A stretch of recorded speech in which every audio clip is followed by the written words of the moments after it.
Yo, YouTube, what's up with your boy, Sports and Fitness Rants? I'm back, guys. Click that like button. Subscribe to my channel. What's up, y'all? Welcome back, guys. Welcome back. Got another great video for you guys today. As usual, you guys know the deal on this channel. It's all about the facts. It's all about stopping the narrative, stopping them from rewriting the history. That's always what it's been on this channel. And in this video, I want to speak about this idea that we keep hearing that this era of NBA is more skilled than past eras. And they always point to the big men, right? They'll say things like, the big man couldn't shoot like these guys these days. Big men couldn't do that back in the day. And they always point to this idea that the big men are more skilled in today's era because these guys could shoot three-pointers or something like that, right? And I don't believe that's the truth, guys. So we're going to talk about it in this video. And I want to thank you guys, man. Everyone across the world, everybody across the states that's been supporting my channel. You guys subscribing, you guys leaving the comments, man. It is truly humbling.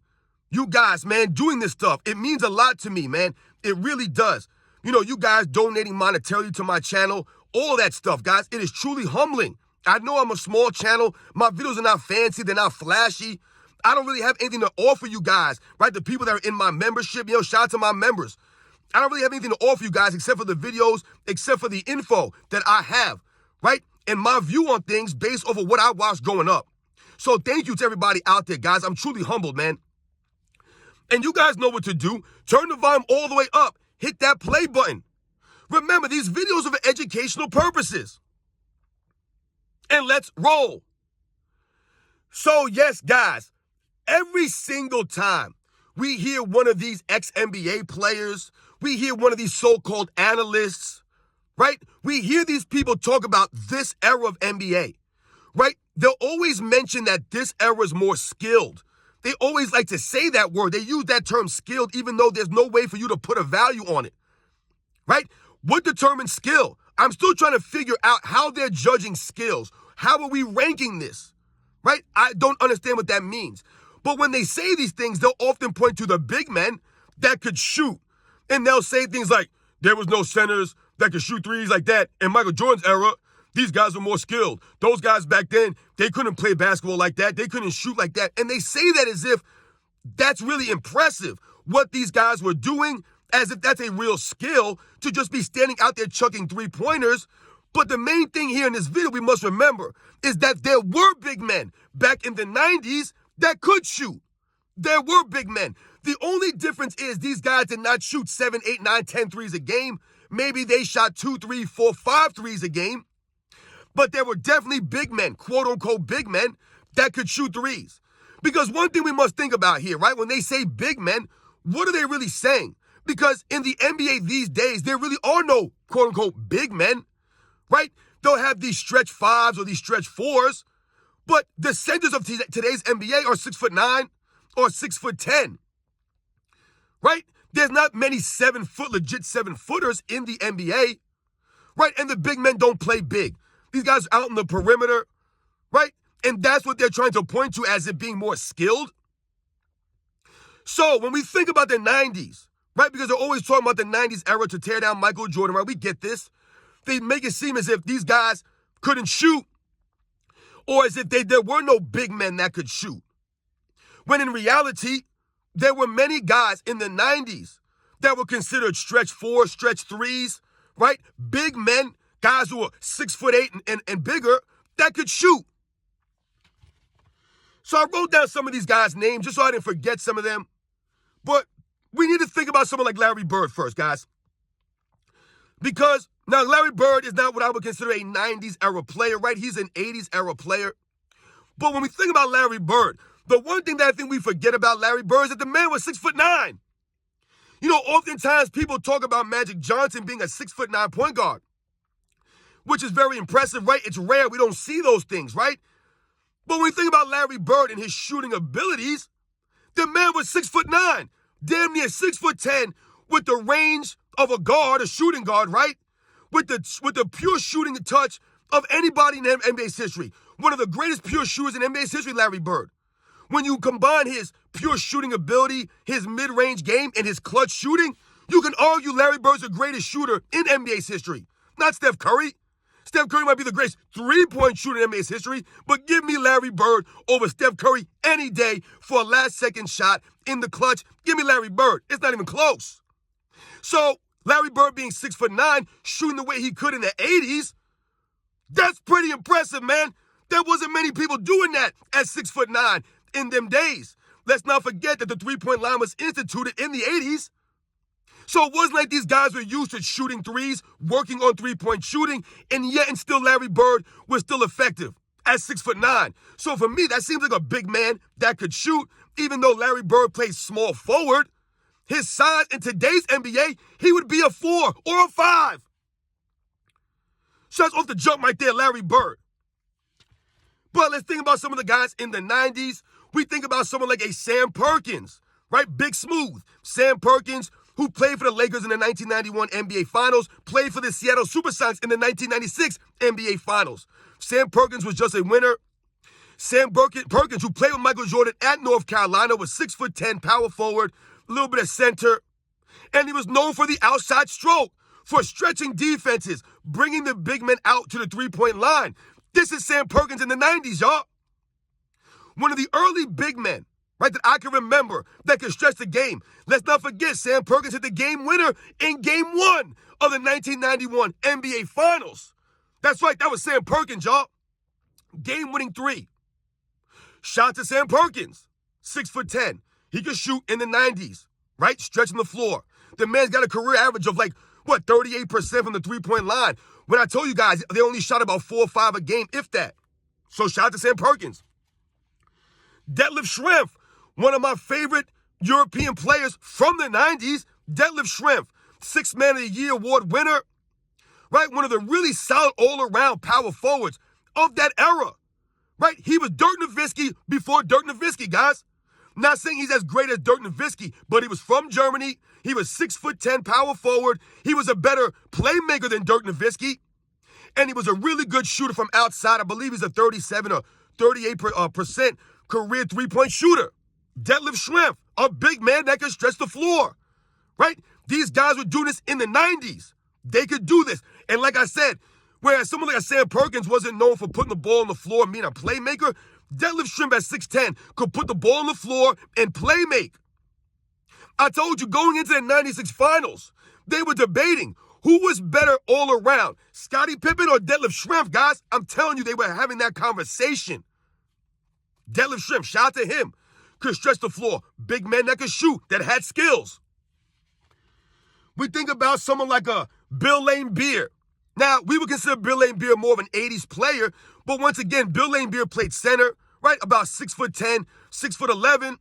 But Bill Laimbeer held a record for most three-pointers in a half or in a game in NBA's finals history.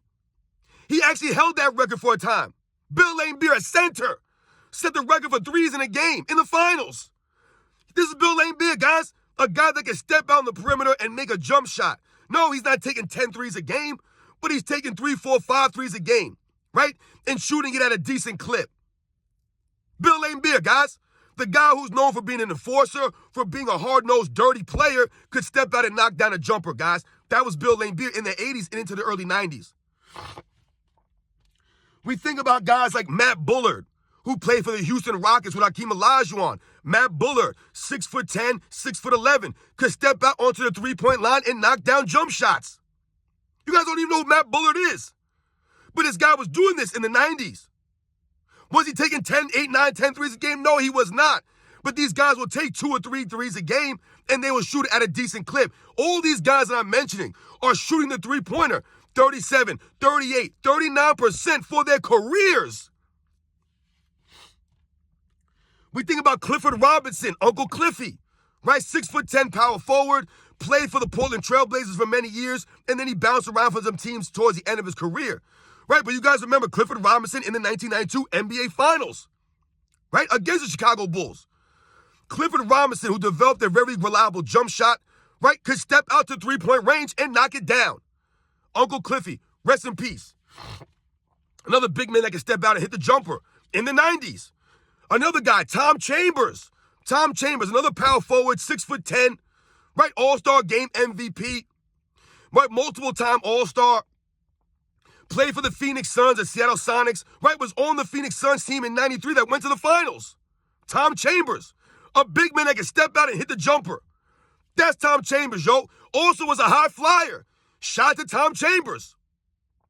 But he can step out and knock the jumper down in the 90s. Right? A big man with some skills that could shoot from range. Let's think about a guy like Terry Mills. Terry Mills, another guy that can step out, make a jump shot. Some of these other guys, Danny Ferry, right? Danny Ferry, another 6'10", 6'11" guy, step out to knock the jumper down. Brad Lohaus, right? This guy, same thing. Played for the Milwaukee Bucks for years. 6'11", can step out and knock the threes down. Once again, all these guys, I'm telling you, shoot the ball from three-point range, 38, 39%, 37%, which was high in that era of the 90s. If you shot it above 35, 36%, that was excellent in that era. Excellent. Like I said, these guys did not chuck up all these threes. So if you're only shooting 3 or 4, you have less room for error. Some of these other guys I'm mentioning, they're 6'8", right? Someone like a Tracy Murray, right? He could stretch. He was a stretch 4 in the 90s. The other guy, Walt Williams, right? The Wizard. Rest in peace of Walt Williams. He could step out, 6'9", step out and make the three-point shot. These guys were considered stretch 4s, right? That's what they were considered in the 90s. Guys that could bring the big man out and make a jump shot from time to time. No, these guys did not camp on the three-point line, right? The game was more balanced. You couldn't just stand on the three-point line. Big men played down low also. They had to block the paint, right? The game was played inside out, right? Michael Jordan, that's what we say, he changed the game, right? From being a dominant perimeter player, where the Bulls never had a dominant inside player or a center or anything like that. I told you, Michael Jordan was their best post player, right? Michael Jordan changed the game, right? Conventional wisdom. But the big men didn't just camp outside all day. So we think about even someone like a Dennis Scott, right? 3D Dennis Scott. He was 6'8", right? But he did not play like a big man per se, but he was a big body. In this NBA, 6'8", he would be a power forward probably. Right? He'd be a guy, a stretch 4, a guy that can step out the three-point line and knock it down. He's probably the first high-volume three-point shooter of the 90s that I can think of. Glenn Rice, another 6'8" small forward that can shoot the lights out. In this era of NBA, he would be one of the biggest guys on the court at 6'8", stretching the defense. Glenn Rice's stroke was smooth, man. A former All-Star MVP. Shout out to Glenn Rice, man. Who else I got here, man? These just guys I was thinking about. Chuck Person, the rifleman. I think he was like 6'8". Once again, in this era, he would be considered a big, a stretch 4. So, guys, all those guys I mentioned, they were 6'8" or above. Most of those guys that I mentioned were 6'10", 6'11" power forwards and centers that could step out beyond the line and knock a shot down. And I told you guys, they're only shooting maybe 3, 4, 5 threes a game at best, right? But at the same time, that leaves them less room for error, right? If you're taking 10 threes a game, right, you can miss more and still have a decent percentage. But if you're only taking 4 a game, right, you have to make more of them at a higher volume to have a decent percentage, right? Think about those things. These guys didn't have all these attempts to shoot threes. So if they're taking 3 or 4 a game, they got to make 2 of them, or at least 1 of them. And that's what these guys did. So when we hear these guys these days, right? I did that video on Kevin Garnett, and how he's talking about, we ain't never seen it before. We ain't never seen. What have we not seen before? Guys chucking up threes from half court? Okay, yeah. We haven't seen guys shooting from the logo. But is that exciting basketball? Is that winning basketball? No, it's not. No, it's not. That's why no one's watching it now. That's why the All-Star game is a joke. That's why the NBA, or the U.S. Olympic team is a joke right now, because these guys don't work on the actual skills, the fundamentals of basketball, and they don't play the game the way it's supposed to be played. These guys want to dribble around the court, right, carry the ball everywhere and just chuck up these long-range threes. That's not skills. That's not showing me anything. Because the facts show that there were guys in the 90s, right, that were considered big men, right? Maybe they were stretch 3s, stretch 4s, like I said. Guys 6'8", 6'10". These guys could step out and make the jump shot. Guys could do that at that level. In that era. They just didn't do it with the volume that they do today. Right? So today, you'll have guys like Joel Embiid or Nikola Jokic, Karl Anthony Towns, Kevin Love, some of these quote-unquote big men that will step out and hit a three-pointer, Brook Lopez, right? But at the same time, these guys are not shooting it better than the guys in the 90s. Look at the shooting percentages by these guys. And compared to the guys that I mentioned, guys, the guys in the 90s shot it better, and they shot less. But this era's more skilled because the big men could shoot. I don't get that. Once again, to me, Detlef Schrempf in this NBA would be dominant. Dominant in this era of NBA, Detlef Schrempf. I'm told you, he would beat Dirk Nowitzki. And like I told you, to me, he was a better all-around player than Dirk Nowitzki, but he wasn't greater than Dirk Nowitzki, right? Dirk Nowitzki was more potent shooter, a more potent offensive player. But as far as playmaking, give me Detlef Schrempf. But Dirk Nowitzki was obviously greater. I'm not saying that Detlef Schrempf was greater than Dirk Nowitzki, but in this era, Detlef Schrempf would have been Dirk Nowitzki. Sam Perkins in this era, he would be a lot more known than you know him now from the 90s. Right? People don't really know Sam Perkins unless you grew up watching that era. But those guys would have been effective. Larry Bird in this era, would he be a power forward, a stretch four? He'd be killing it. With the ball handling wizardry, the passing of Larry Bird at that size in this weak era, soft era, where they're not clotheslining him and power slamming him all over the place. Come on, man. What are we saying here? Glenn Rice in this era? Come on, man. I don't understand what they're saying when they say we've never seen anything like this. They always try to talk about Steph Curry. We ain't never seen it like Steph Curry. What are we talking about here? Mahmoud Abdul-Rauf wasn't like Steph Curry? Guys like Dana Barros. I don't understand what we're talking about here. Yes, I said guys did not shoot from the logo from half court. Okay. I don't want guys shoot from half court, though. That's not a high-quality shot. That's not winning basketball. Guys had skills in other eras. Like I said, they just didn't chuck up as many threes. The game was more well-balanced. To me, a big man with a post-up game, that's showing more skills than a big man just standing outside chucking up threes. That don't show me no skills. Karl Anthony Towns. And for a lot of those guys, when you check out their numbers in the postseason, when it matters, these guys aren't shooting the ball like that. They're not. But the guys from the 90s, their percentages are exactly the same from the regular season to the postseason. The numbers are pretty much dead on. These guys weren't just chucking up bad shots. They took better, high-quality shots in that era. These guys now, they're just chucking up threes just to chuck them up, just to get them up, because they got to shoot 30, 40, 50 threes a game. So a lot of those shots are not high-quality shots. They're not good looks. They're forced. They're rushed. But these guys are more skilled. Not buying it, guys. Not buying it, man. So, yeah, guys, that was just a list of guys that I was thinking about, that I wanted to write them down so I didn't forget them. I was thinking about the other day. That were big men that could stretch the floor, that could knock the shot down. But they'll tell us in this era, no one from the past eras could do what these guys do. I don't see the post games of these guys in this era. That's one thing I'll say. These guys ain't got the post games like the guys back in the day had. Nowhere close. You guys know the deal, man. I'll catch you guys on the next one.